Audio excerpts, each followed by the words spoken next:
Dear Pisces, we are using the 6-card spread for your tarot reading for this week, June 28 to July 4.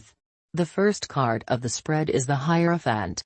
It reveals how you feel about yourself.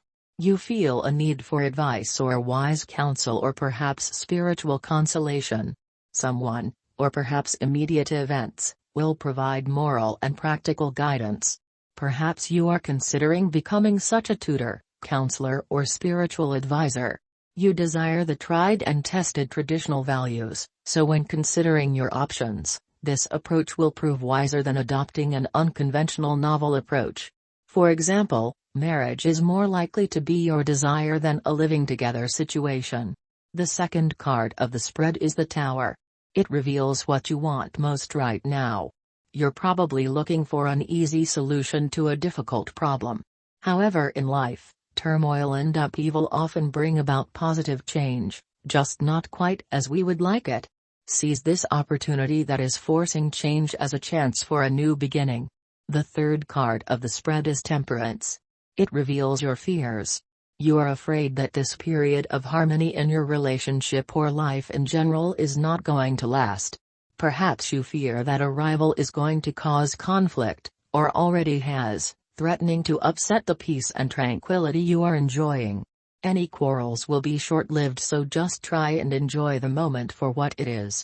If life is not joyful and tranquil at the moment, you may fear that it never will be. Take heart and be patient, and life will soon have a sense of normality again. The fourth card of the spread is the Devil.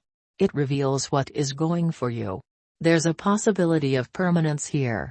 If you're considering a commitment in a relationship or marriage, this is a good sign. However, question your motives, because here we have temptation and addiction, and a desire to be controlled or controlling. So use your intuition, and if you recognize what you feel as being sincere, great. If not, you still have a chance to change direction. If considering giving up a bad habit, such as smoking or drinking for example, now is a good time to start. The fifth card of the spread is the World. It reveals what is going against you. As always, fear holds us back and so often leads to missed opportunities. Do not give up or change direction this late in the game just because you have experienced delays. Stick with your plan, have faith and trust the universe, and you will reach the successful conclusion you are wanting. The sixth card of the spread is the Emperor. It reveals the likely outcome. Expect success and achievement of your goals. This is a time for fulfillment of your ambitions. If you have placed your trust in your father, husband, partner, or another man of significance in your life, they will come up trumps for you. If you have been the victim of ill will, don't worry, you will win in the end. If you resonate with this reading, don't forget to subscribe. Dear Pisces, in this reading we will also include your tarot card for this week, which is 8 of Swords.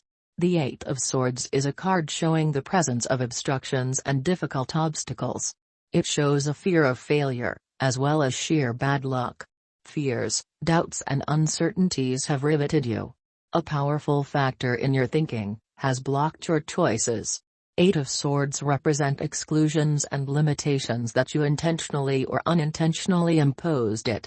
Feel the way of rescue that is waiting for you to take, and abandon this confusion. Use your inner courage and get back the strength that you have given to others. Love and private life. In the context of love, the 8 of Swords points to a need to seriously reevaluate a relationship. You may be sticking with someone that is actually bad for you, since you figure it's better than nothing. If that's the case, rethink. Being in an unhealthy relationship is much worse than being alone. If you are looking for love, first look at how well you love yourself. Someone else cannot come along and fix you. Start where you are. Work and social life. If you hate your work, believe that you hold the power to change your situation, because you do. There may not be a whole lot that you can do to change your specific work environment, but that should not keep you from looking for a different, better situation if that is what your heart and spirit is crying out for. You cannot have it both ways. Either you want out of your current situation or you are prepared to put up with the way things are. Which one is it? Finances. The 8 tells you that you need to beware the self-fulfilling prophecy. If you believe your bad financial luck will never change, that may be the reality that you create in your life. Think through what your skill set and options are or might be. Explore new income streams. Expect the best, even as you are preparing for the worst. Health. More than anything else, in the context of health, this card points to the mind or body connection and the urgency with which we all need to look at our thoughts and expectations and behaviors when we are dealing with troublesome symptoms or health conditions. We do not create every symptom or illness. Genetics and environment certainly can play a role, but health is almost always made worse when our thinking is mainly negative or filled with anxiety. Such things can be buried very deep. Find help if you need to in order to unearth these damaging negative patterns. Spirituality. Know that you have the answers that you need inside already. Time spent in quiet and in meditation will be helpful. If you still need direction, ask Spirit and the universe for signs and signals. These can be as subtle as repeatedly seeing a phrase or hearing a song. You are not kept down unless you allow yourself to be kept down.